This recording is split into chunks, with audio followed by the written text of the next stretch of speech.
Hi hello ನಮಸ್ತೆ ಎಲ್ಲರಿಗೂ. ಇವತ್ತು ಗರಿಗರಿಯಾದ ಚಕ್ಲಿ ಮಾಡ್ತಾ ಇದ್ದೀನಿ.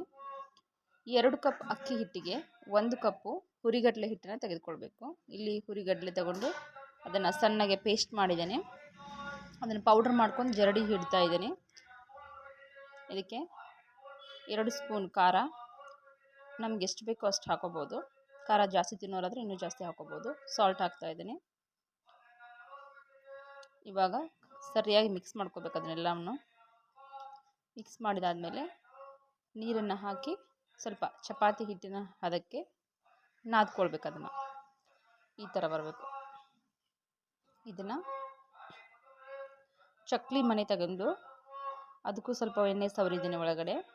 ಇವಾಗ ಹಿಟ್ಟನ್ನು ಫಿಲಪ್ ಮಾಡಿ ಒಂದೊಂದಾಗಿ ಚಕ್ಲಿಯನ್ನು ಬಿಸಿ ಎಣ್ಣೆಗೆ ಹಾಕಿ ಕರಿಬೇಕು. ಇವಾಗ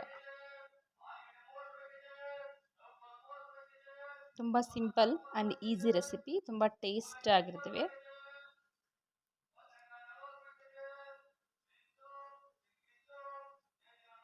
ಇನ್ನು ನೀವು ದುಂಡಾಗಿ ಬಿಟ್ಕೊಳ್ಬೋದು. ಹಾಗೆಯೇ ನಾನು ಅದೇ ಹಿಟ್ಟಿಂದನೇ ಕೋಡ್ಬಳೆ ಮಾಡ್ಕೊಳ್ತಾ ಇದ್ದೇನೆ. ಅದೇ ಹಿಟ್ಟನ್ನು ಯೂಸ್ ಮಾಡಿಕೊಂಡು ಕೋಡ್ಬಳೆ ಮಾಡ್ತಾ ಇರೋದು. ತುಂಬ ಚೆನ್ನಾಗಿ ಬಂದಿದೆ. ಎಷ್ಟು ಕ್ರಿಸ್ಪಿಯಾಗಿ ಕುಟುಂಬ ಅಂತ ಹೇಳ್ತಾ ಇದೆ. ನೀವು ಮಾಡಿ ಹೇಳಿ. Thank you for watching. Please subscribe.